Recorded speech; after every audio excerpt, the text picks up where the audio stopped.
에덴 동산에서 뱀이 찾아왔죠. 하와를 찾아와서 이야기를 합니다. 하와야, 저 동산에 있는 저거 혹시 먹어봤니? 아니야, 저거 먹으면 하나님이 큰일 난다 그랬어. 먹으면 안 돼. 에이, 그 거짓말이야. 너 저거 먹으면 너도 하나님처럼 될 수 있어. 그 순간부터 하와가 마음이 뺏기는 거예요. 그전에는 먹고 싶은 마음이 전혀 없었습니다. 그거 아니어도 먹을 것이 너무나 많으니까. 그런데 그 얘기를 듣고 나니까 그것만 먹고 싶어. 다른 거는 먹고 싶음이 사라져요. 여러분, 이와 같은 뱀이 오늘 우리 주변에 없을까요? 있습니다. 우는 사자와 같이 우리를 미혹하고 시험하고 넘어뜨리려고 수시로 우리 가운데에 야, 선악과가 여기 있단다. 먹어봐라. 이렇게 이야기해요. 이런 말들을 우리는 쉬운 말로 뭐라고 이야기하냐면 선동질이다, 이간질이다 이렇게 이야기해요. 여러분 조심해야 됩니다. 내가 분별력이 없으면 또는 나에게도 그런 마음이 조금 있으면 여러분 그거에 확 동요돼요. 그리고 동조하게 되고 결국은 문제를 일으키게 됩니다. 제가 이 이야기를 한 3년 만에 하는 것 같아요. 제가 2019년도까지 이런 이야기를 좀 많이 했다가 그 이후로 안 하다가 제가 한 2년 넘게 한 3년 만에 하는 것 같습니다. 조심해야 됩니다. 하나님이 큰 일을 행하실 때에는 똑같이 악한 사탄도 뱀처럼 역사한다는 것. 여기에 걸려 넘어지는 사람만 손해예요. 그렇게 한다고 해서 하나님의 일이 멈추거나 하나님의 일이 이루어지지 않느냐? 아닙니다. 그럼에도 불구하고 하나님의 일은 하나님이 해가신다는 거예요. 절대 디딤돌이 되시고 걸림돌 되지 않았으면 좋겠습니다. 그래서 제가 우기청호라는 말을 굉장히 좋아해요. 여러분 처음 들어보죠? 사실은 굉장히 신앙적인 말입니다. 비가 오는 날은 비가 와서 좋고 왜 좋아요? 빈대떡 부쳐 먹으면 좋잖아요. 좀 우중충한 날은 뭔가 이렇게 맛있는 거 해 먹으면 또 맛있는 거 먹으면 또 나름대로 운치가 있어요. 또 맑은 날은 맑아서 좋다. 여러분 이 말이 그런 뜻이에요. 우기청우라는 말은 비가 오면 비가 와서 좋고 맑은 날은 맑아서 좋고 그런데 비가 오게 하거나 눈이 오거나 바람이 부는 여러분 이런 현상은 자연현상은 사람이 할 수 있을까요? 사람이 하지 못한다는 거예요. 이것은 오직 하나님의 영역입니다. 그래서 사람은 뭐만 하느냐? 일기예보만 해요. 그런데 그 일기 자체는 우리가 그날 하나님이 주시는 대로 우리는 받을 수밖에 없어요. 그래서 요즘에는 조금 일기예보가 그래서 좀 맞아. 그런데 뭐 몇 년 전만 해도 뭐 일기예보하고 거의 안 맞죠. 어, 제가 예전에 초등학교 때, 중학교 때 정말 궁금한 게 있었어요. 그 궁금한 게 뭐냐면 왜 학교에서 소풍만 가면 비가 오는가? 도대체 이 날짜를 잡으시는 분들은 비 오는 날만 골라서 잡는가? 제가 가만히 생각해 보니까 소풍 가는 날 치고 비 안 온 날이 없는 것 같아요. 점심 먹을 때 오든지 아니면 돌아올 때 오든지 아니면 아침부터 오든지 한 번은 아침부터 비가 엄청 와서 그냥 교실에서 소풍을 보낸 적도 있었던 것 같아요. 참 이상하죠? 그래서 선생님한테 물어봅니다. 선생님, 아니 도대체 우리는 누가 소풍 날짜를 잡기에 소풍하면 비가 옵니까? 그랬더니 선생님이 그런 얘기하죠. 그거는 이 학교를 지을 때에 이 학교를 지으는 공사 인부들이 큰 구렁이가 있었는데 그거 몸에 좋다고 잡아다가 그냥 솥단지에 넣고 빨리빨리 끓여 먹는 바람에 그 뱀의 저주를 받아서 그렇단다. 여러분 한 번씩 다 들어봤죠? 여러분 바람이 불면 다른 새들은 다 숨습니다. 그런데 이 맹금류 있죠. 독수리 같은 이런 맹금류는 바람이 휙 불면 날개를 쫙 펴고 하늘에서 팽팽팽 돌아요. 왜냐하면 강한 날개를 가지고 있기 때문에 웬만한 새들은 날지 못합니다. 그런데 이 맹금류들은 날개가 워낙 강하니까 뭐 강한 바람에도 하늘을 맴돌아요. 정말 무섭죠. 그런데 희한한 것은 길거리에 비닐봉다리 있죠? 비닐봉다리라고 해요. 비닐봉다리도 이 바람이 불면 이리저리 날아다녀요. 희한하죠? 바람이 불면 하늘에는 독수리가 날아다니고 길거리에는 비닐 봉다리가 이리저리 쓸려 다닙니다. 여러분, 우리에게 하나님의 말씀과 믿음이 있으면 독수리처럼 고난과 역경, 도전이 오면 그 날개를 펴고 날아오를 수 있어요. 그런데 그리스도인들에게 믿음과 말씀이 없으면 바람에 굴러다니는 비닐 봉다리처럼 이리로 저리로 쓸려다닐 뿐이에요. 미안하죠? 그래서 이 우기청우라는 말이 저는 참 좋습니다. 왜 그러냐면 이 세상의 모든 일들, 내 삶의 모든 일들이 가만히 보면요, 하나님의 뜻대로 돼요. 하나님이 원하시는 대로, 하나님이 선하신 대로 그렇게 이루어 가시더라고요. 나는 그렇게 하지 못하지만 그럼에도 하나님께서 내 삶을 비 오는 날에는 비가 와서 좋고 맑은 날은 맑아서 좋고처럼 하나님께서 때로는 건강하지 못해도 물질이 없어도 하나님이 주시는 기쁨이 있고 감사가 있다는 것이죠. 그럼 이것이 그리스도의 삶 아니겠어요? 만일 우리 가운데에 뭔가 있어서 뭔가 풍요해서 기쁘면 불신자와 다를 게 뭐가 있습니까? 그러나 우리는 그렇지 않다는 거예요. 우리는 땅을 바라보는 사람들이 아니라 하나님의 나라, 하늘을 바라보고 사는 사람이라는 것이죠. 그래서 성령 충만한 사람의 첫 번째 특징이 뭡니까? 19절에 이렇게 말씀해요. 그냥 너희 마음으로 주께 노래하며 찬송하며 이렇게 이야기해요. 그냥 입에서 찬송이 나오는 거예요. 그냥 힘들면 힘들다고 찬송, 그리고 좋은 일이 있으면 좋아서 찬송. 오늘도 밥 먹고 점심 때 우리 박 여사가 밥을 얼마나 많이 싸왔는지 그것도 막 제가 정말 잘 안 먹는 잡곡밥 있죠. 씹어도 그냥 잘 안 씹히는 거. 옛날에는 우리 할아버지가 이런 것은 아래 끝들이 보는 것이다 이렇게 얘기했어요. 그래도 그냥 또 정성껏 싸왔으니까 어떻게 해요? 다 먹어줘야죠. 배가 얼마나 부른지 죽겠더라고요. 그래서 또 배 꺼지는 데는 뭐가 최고예요? 찬송이 최고죠. 박여사는 모를 거예요. 제가 왜 밥을 먹고 나면 찬양을 부르는지. 예, 한 30분 막 부르다 보면 배가 꺼집니다. 그러면 이제 속이 좀 편해지죠. 성령 충만하면요, 그렇게 은혜가 충만하면 장소 상관없습니다. 뭐 언제 어디서나 우리 입술 속에 찬양이 나온다는 것이죠. 그런데 은혜가 없어요? 여러분, 우리 안에 기쁨이 없어요? 성령 충만하지 못하면 여러분 찬양 절대 나올 수가 없습니다. 나올 수가 없어요. 나올 수가 없어요. 앞에서 찬양을 인도해서 보면 여러분 찬양을 정말 몸으로 찬양하는 사람들이 있어요. 여러분 찬양을 해도 그냥 입으로 찬양하느냐 몸으로 찬양하느냐 정말 영으로 찬양, 이게 보여진다니까요. 여러분 정말 우리가 막 하나님의 영으로 충만하면 찬양이 얼마나 기쁜지 모르는 신이 납니다. 저는 그 예배 때에 설교 안 듣고 그냥 찬양만 맨날 했으면 좋겠어. 예전에 제가 그런 마음 가졌어요. 그래서 교회 오면 예전에도 뭐 수요 예배 막 찬양 많이 했잖아요. 보통 몇 곡씩 해요. 그러면 그 찬양들 또 집에 가면서 우리는 뚝싱이라고 했거든요. 뚝뚝뚝 집에 가는 그 길을 따라가면서 하늘을 향해서 막 찬양을 부르고 그 시간들이 참 기쁩니다. 왜? 은혜 충만, 성령 충만하니까. 또 성령 충만하면 두 번째 특징이 무엇이냐면 감사라는 거예요. 오늘 20절 말씀 보세요. 20절에 뭐라고 말씀하냐면 범사의 우리 주 예수 그리스도의 이름으로 항상 아버지 하나님께 감사하며 이렇게 말씀해요. 우리는 예수님의 이름으로 하나님 앞에 날마다 감사할 수 있다는 것이에요. 그런데 이 말씀 중에서 말씀 가운데에서 강조하고 있는 것이 무엇이냐?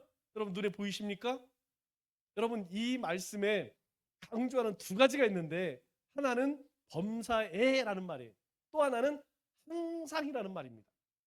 범사에 항상 같은 말이에요. 범사에 항상 하나님께 감사하며 그렇게 이야기해요. 모든 일에 언제나 감사한다는 말씀이죠. 그래서 데살로니가 성도들을 향해서 사도 바울이 뭐라고 이야기합니까? 범사에 감사하라. 똑같은 말이에요. 항상 감사하라. 이것이 그리스도 예수 안에서 너희를 향하신 하나님의 뜻이니라. 너희가 맨날 불평하지 말고 안 된다고 얘기하지 말고 하나님이 너희를 향해서 너희가 좋은 일이 있든 힘든 일이 있든 어려운 일이 있든 감사해 감사해. 왜? 이루시는 분이 하나님이기 때문에, 너희 마음 가운데 소원을 이루시는 분이 하나님이기 때문에 내가 하나님 앞에 기도했다면, 하나님께 맡겼다면 감사라, 그렇게 말씀을 하시죠.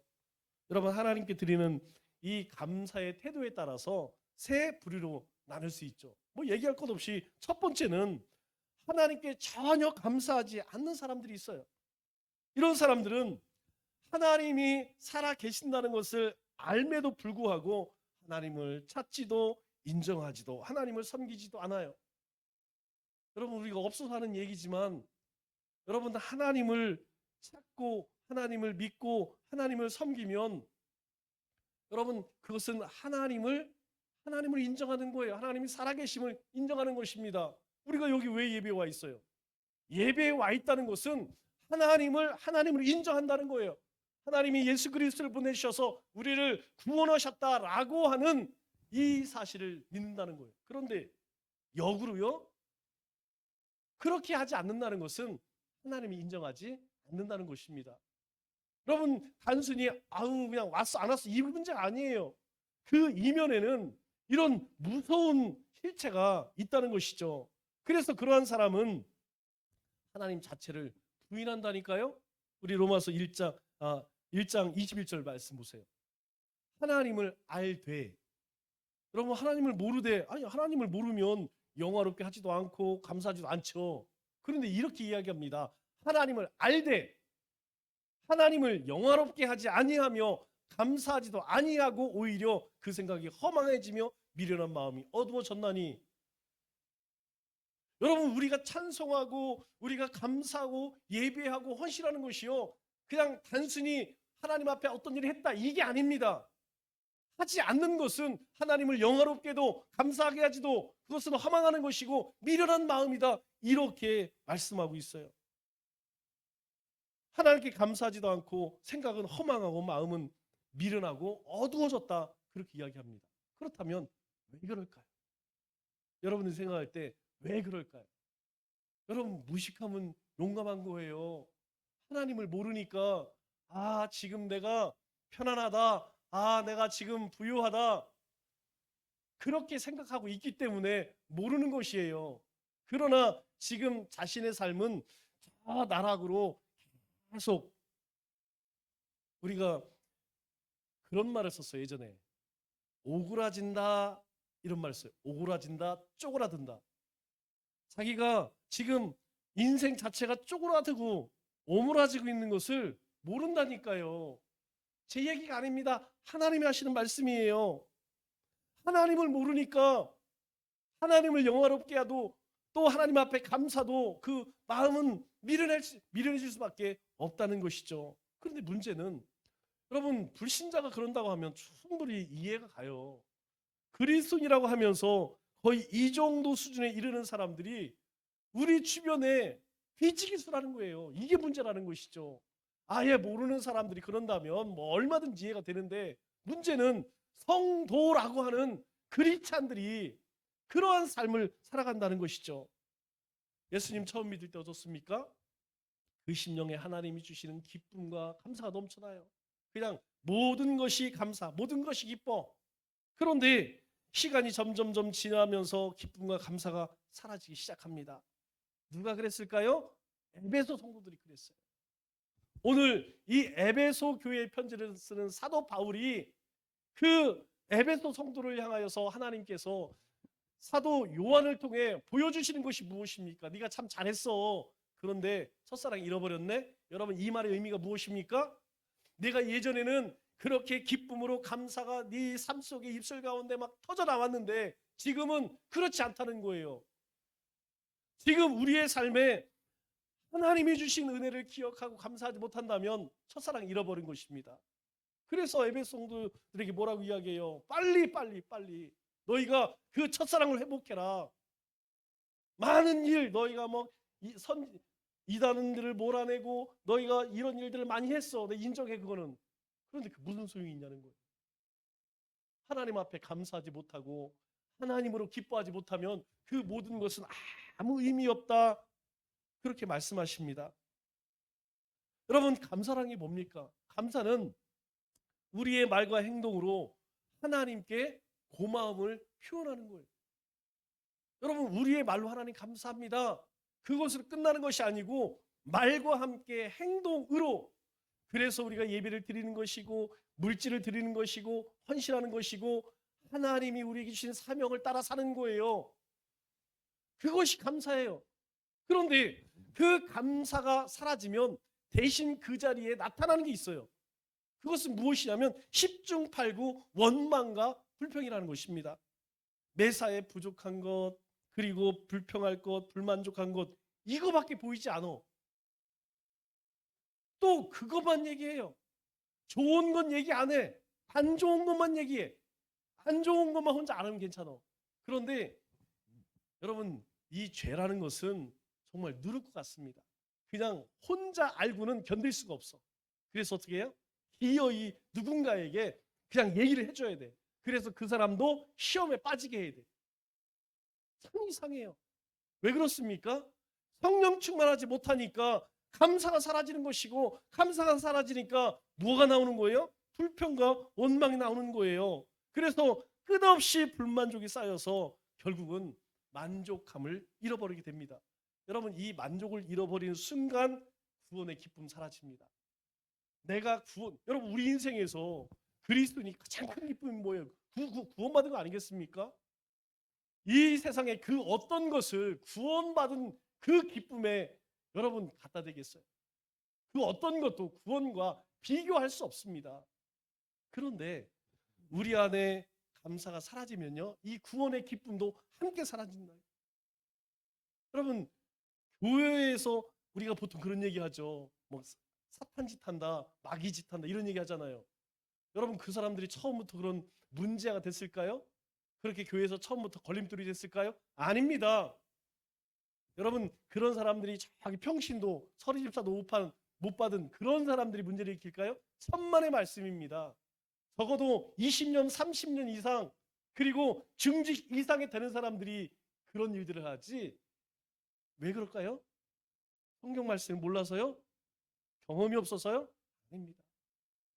감사가 사라지면요, 그렇게 되는 거예요. 감사가 사라져버리면 내가 받은 구원이 얼마나 큰 것인지, 얼마나 놀라운 것인지 상상할 수 없는 그 은혜를, 그 사랑을 망각하게 된다는 것이죠.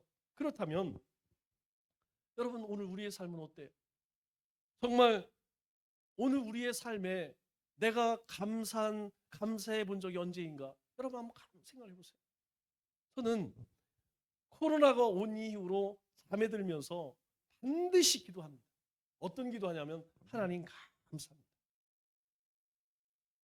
그 이전에도 하나님의 심판, 하나님의 날, 주님의 날을 생각하긴 했지만 이 코로나가 오면서 하나님 정말 구원받은 거 감사합니다. 눈 감을 때마다 오늘 하루 하나님 주님의 은혜 가운데 살게 하심을 감사합니다. 오늘 밤 지나서 내일 아침에 신발 신고 새벽에 나갈 수 있게 하나님 은혜 베풀어 주세요. 여러분, 우리의 삶에요, 하나님의 말씀을 또 하나님 앞에 눈을 감으면 감사가 나와요. 그런데 우리가 하나님의 영으로 충만하지 못하면, 성령으로 충만하지 못하면 감사를 내가 도대체 언제 해봤는지 생각이 안 나. 왜? 아니, 그동안 불평 불만만 했거든. 그냥 내 삶은 왜 이래? 그냥 이래. 안 좋은 것, 불평과 원망만 보인다는 것이죠. 그래서 하나님 앞에 여러분, 우리가 감사하지 못하면 비록 우리 스스로 그리스도라 할지라도 사실은 그 이름뿐인 명목상의 그리스도인이라는 거예요. 이스라엘 백성들이 애굽에서 그들의 힘으로 구원을 받았나요? 아니에요. 하나님의 전적인 놀라운 역사로, 기적으로 이스라엘 백성들이 출애굽을 했습니다. 여러분, 400년이에요? 400년이면 한 세대를 여러분 몇 년으로 잡죠? 우리가 보통 20년 또는 30년 잡아요. 30년 잡아요. 그러면 10세대, 13세대예요. 여러분, 그 조상들이 애굽 땅에서 종살이로 얼마나 고통스러운 그런 나날을 보냈습니까? 우리 아버지도 할아버지도 증조할아버지도 고조할아버지도 그 위에 할아버지도 그렇게 노예로 살았어요. 그런데 아무 일도 하지 않고 전적인 하나님의 놀라운 역사로 구원을 자유함을 얻었어요. 그러면 우리 같으면 여러분 그냥 절로 찬송과 감사가 나오지 않겠습니까? 그런데 그들 보세요. 홍해 앞에 딱 서는 순간 우리 다 죽었네. 누구를 향해 원망합니까? 모세야, 네가 왜 우리를 데리고 나와서 여기서 다 죽게 하냐? 하나님을 향해서 원망해요. 하나님이 바로 거기서 막 진노하셔서 내가 여기서 다 멸하리라. 모세가 뭐라고 합니까? 하나님, 이러시려고 이스라엘 백성들을 애굽에서 인도내셨습니까? 하나님께서 그 모세 중보기도 아니었으면 다 죽었다니까요. 지나갑니다. 마라에 이를 즈음 되자 한 사흘 지냈죠? 물 떨어지니까 목말라 죽겠어. 하나님이 얼마나 안타까우면 마라의 쓴물을 단물로 바꾸시잖아요. 그뿐입니까? 먹을 게 없다고. 그러니까 하나님이 만나주세요. 먹다 이거 지겨워 죽겠어요. 고기 좀 주세요. 고기. 하나님께서 고기 주세요. 낮에는 너무 더워 죽겠어요. 가기 싫어요. 푸른 기둥으로 막아주세요. 밤에는 이 광야가 너무 추워요. 불기둥으로 데워주세요. 광야에서 이스라엘 백성들은 여러분 그 놀라운 출애굽의 역사를 경험하고도 감사라고는 전혀 모르고 뭐만 해요? 오직 원망과 불평의 나날이었다는 거예요. 여러분 오늘 우리의 삶을 한번 돌아보세요. 하나부터 열까지 여러분 감사할 것밖에 없어요. 돌이켜보면 감사밖에 없어요. 여러분 우리 교회 한번 보세요. 제가 이야기를 들으면 그 어려운 시절을 건너서 여러분 우리에게 또 새로운 꿈을 여러분 그 자체 감사하지 뭐 결과가 어떻게 될지는 모르겠지만 하나님께서 그렇게 우리 가운데 역사하시잖아요. 우리가 쪼그러들었나요? 아니잖아요. 막 우리가 대형 뭐 유명 교회처럼 막 폭발적으로 그런 역사는 없어도 잔잔하게 하나님께서 그렇게 잘하게 여기까지 인도하셨잖아요. 그것을 보면 감사하는 거예요. 그러나 그것이 보여지지 않으면 하나님의 살아계심이 보여지지 않으면 성령 충만함이 보여지지 않으면 어떻습니까? 불평과 원망이 나오는 것이죠. 이 이스라엘 백성, 광야에서 이스라엘 백성들은요. 하나님의 백성이라고 사실 말할 수가 없어요. 그들의 모습을 보면 그래서 결국 그들이 가나안 땅에 들어갔나요? 약속의 땅을 그들은 들어가지 못했어요. 광야에서 방황하다가 다 죽임을 당할 수밖에 없었다는 것입니다. 그래서 사도 바울이 그들의 모습에 대해서 고린도전서 10장 10절에 이렇게 이야기합니다. 그들 가운데 어떤 사람들이 원망하다가 멸망시키는 자에게 멸망하였나니 너희는 그들과 같이 원망하지 말라. 여기서 멸망시키는 자가 누구예요? 누구예요? 하나님이시죠. 그러면 어떤 사람들이 원망하다가 어떤 사람들이 원망해? 너희 부모들. 감사가 사라지면요. 하나님이 먹이시고 입히시고 그들에게 뭐라고 해요? 내가 너희들에게 해진 옷을 준 적이 있느냐? 없다는 거예요. 여러분 광야에서 뭐가 있어서 옷이 헤어지지 않았을까요? 하나님께서 놀라운 역사로 그들을 먹이시고 입히시고 보호하시고 그들에게 옷이 헤어지지 않도록 하나님께서 그들의 필요를 채워주셨다는 거 아니겠습니까? 그런데 그 감사를 잃어버리니까 그들은 원망만 하는 거예요. 원망만. 모세를 향하여서. 결국에 모세도 참다 참지 못해서 내가 어느 때까지 너에게 물을 내려야 함께 원망하게 되는 거예요. 그대가 뭡니까?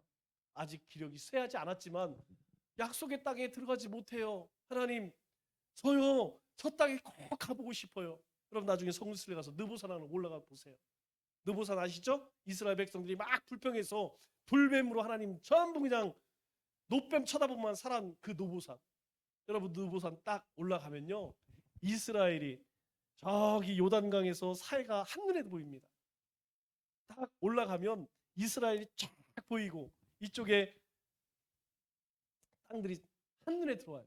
그 느보산에서 모세가요, 하나님 저기가 약속한 땅인데 몇 걸음만 가면 되는데 하나님 저기 가고 싶어요. 안 돼.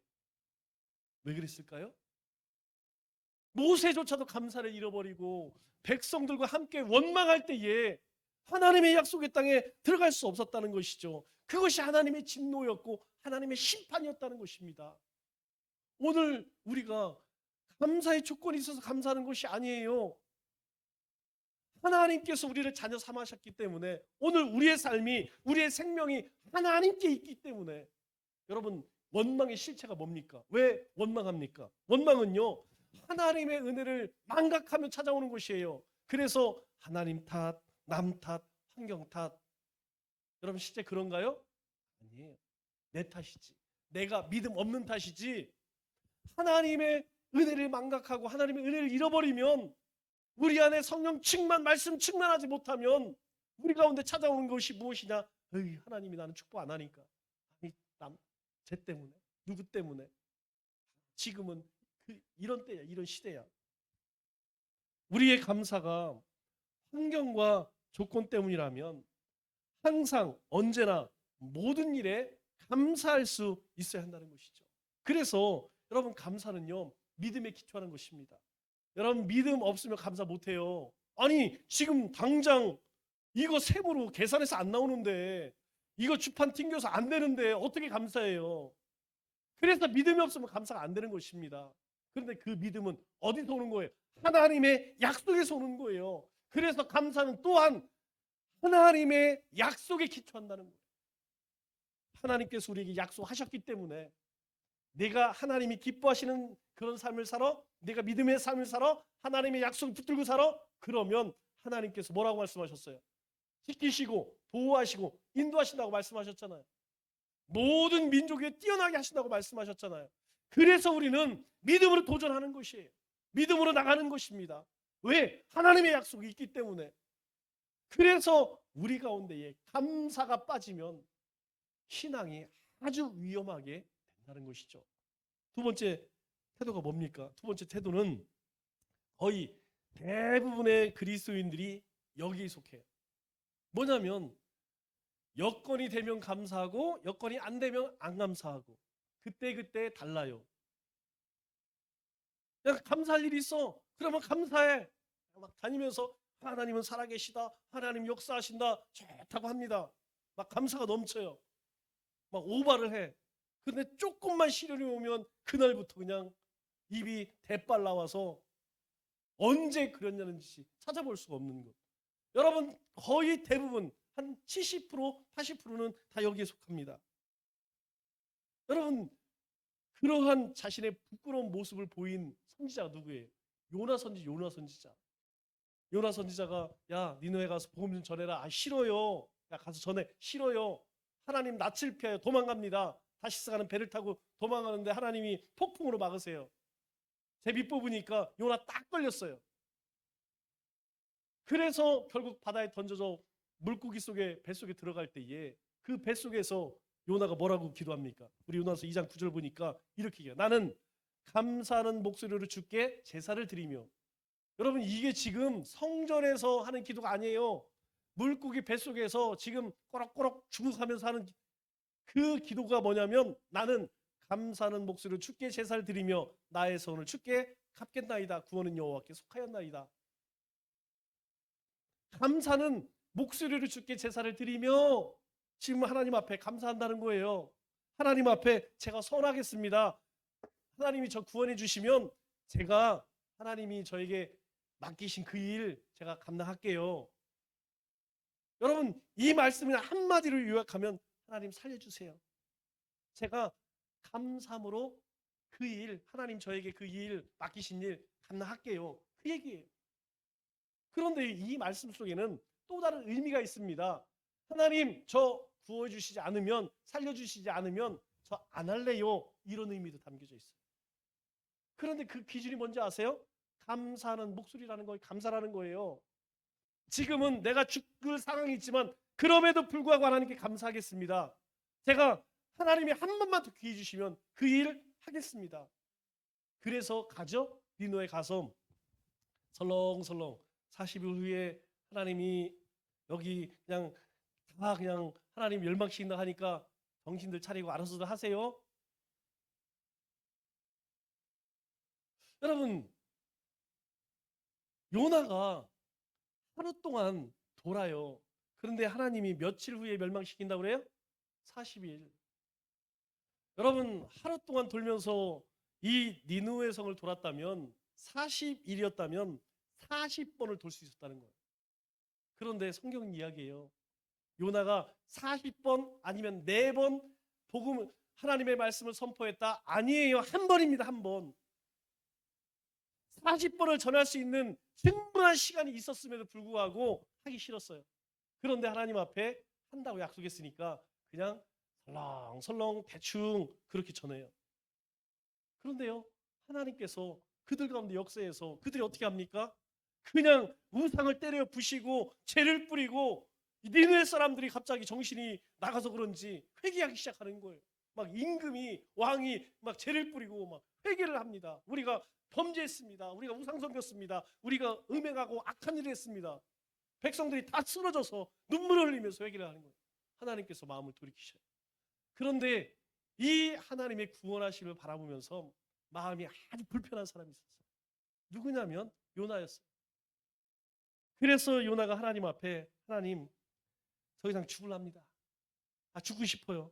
저 살고 싶은 마음 하나도 없습니다. 차라리 저를 빨리 죽여 주옵소서. 제발 죽여 주시옵소서. 왜? 이거 꼴보기 싫어서. 자기 민족에게 그렇게 악한 일을 한 이들을 하나님이 구원하셔. 우리 하나님, 우리 하나님, 우리 아브라함의 하나님, 이삭의 하나님, 야곱의 하나님, 그 하나님이 이 니느웨 사람들 구원해. 차라리 내 죽을라는 날 이 꼴을 못 봐. 그럴 때에 하나님이 뭐라고 말씀하세요? 요나서 4장 11절 말씀에 하물며 이 큰 성읍 니느웨는 좌우를 분별하지 못하는 자가 20만 명이요 가족도 많이 있나니 내가 어찌 아끼지 아니하겠느냐. 내가 어찌 아끼지 않겠느냐. 요나는 이것을 통해서 자기 중심적인 그런 삶이 얼마나 미련한 것인지 깨닫게 되었을 거예요. 여러분, 그렇다면 요나 한번 보세요. 자기가 죽을 상황 되니까 하나님 살려주세요. 제가 감사의 목소리로 하나님께 제사를 드리며 어쩌고. 그런데 상황이 바뀌니까 하나님 죽고 싶어요. 죽여주세요. 여러분, 요나와 우리의 다른 점이 뭘까요? 다를 게 없어요. 우리의 인생에는요 항상 좋은 일도 있고 슬픈 일도 있습니다. 우리에게 힘겨운 일들이 있고 소망되는 일도 있어요. 그런데 하나님이 우리를 어느 쪽으로 인도해 가시죠? 망하는 쪽, 멸망나가는 쪽으로 인도하신 적이 있나요? 없습니다. 하나님은 항상 하나님의 일을 이루시는, 하나님이 기뻐하시는 선한 일로 이제까지 우리의 삶을 인도하셨다는 거예요. 그런데요, 우리의 모습은 여전히 요나와 같이 어느 때는 우리에게 어떤 문제가 있으면 하나님 살려주세요, 하나님 도와주세요 매달립니다. 조금 살만하면 에이 도와주든지 말든지 나 지금 살만해. 여러분, 우리가 가지고 있는 도전들, 우리가 뭐 가진 것이 있어서, 우리에게 능력이 있어서 우리가 하나님의 일을 감당하나요? 우리가 복음을 전하고 하나님의 예배하나요? 아닙니다. 우리에게는 그럼에도 불구함에 감사가 우리 있기 때문에, 그럼에도 불구하고 감사가 있기 때문에 우리에게 외양간에 소가 없고 감람나무에 열무가 없어도 하나님이 우리와 함께 하시고 하나님이 우리를 인도하신다고 하는 이 은혜가 있기 때문에 우리는 감사할 수 있는 것이라는 것이죠. 그래서 우리는 날마다 감사를 업그레이드 해야 된다. 업그레이드. 어떻게 해요? 범사에 항상 감사하는 그런 감사가 있어져야 된다는 것이죠.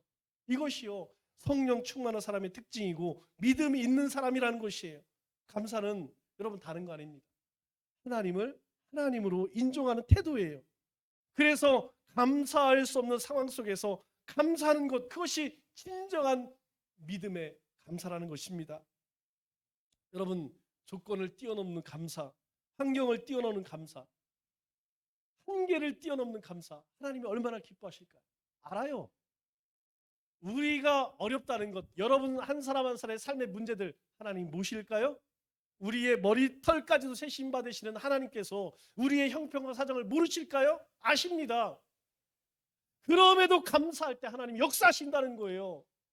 기적을 경험한 사람들은 하나같이 불가능한 상황 속에서 주님을 바라봤다는 것이에요. 그럴 때 그들 가운데 놀라운 기적의 역사, 그 기적의 역사를 경험한 사람들이 감사가 터져나와 찬양이 터져나오는 것이죠. 여러분, 아무 일도 하지 않고 하나님 이대로 줬사오니 그냥 이곳에서 천년만년 그냥 평안히 그럴 것 같죠? 아무 일도 안 하면 아무 일도 일어나지 않습니다. 우리가 믿음으로 도전하면 하나님은 우리 가운데 살아 역사하시는 거예요. 우리 가운데에 감사의 제목을 만들어내시에요. 우리 입술 가운데 찬양하게 만드신다는 것이에요. 가만히 있으면요, 불평과 원망과 좌절만 찾아온다니까요. 그래서 우리는 그랬으면 좋겠어요. 하나님 참 감사합니다. 모든 것이 하나님의 은혜입니다. 말씀을 맺겠습니다. 우리 인생은 평탄치만은 않습니다. 힘들고 지치고 낙심될 때도 있어요. 그러나 우리는 범사에 항상 감사해야 합니다. 꼭 감사할 만한 감사한 것이 아니고 그럼에도 불구하고 감사하는 것이죠. 왜 그렇습니까? 우리 빌립보서 4장 6절로 7절에 우리에게 이렇게 말씀하세요.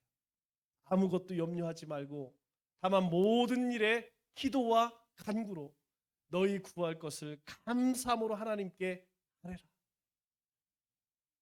하나님께서 이루실 것을, 하나님이 인도하실 것을 감사함으로 하나님께 아뢰라.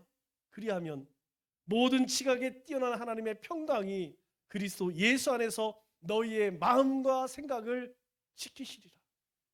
하나님은 우리의 모든 것을 아시고 우리 모든 일에 함께 하십니다. 남은 3일도 범사에 항상 그리스도 예수 안에서 감사하는 우리 믿음의 권속 되시기를 주님의 이름으로 축원합니다.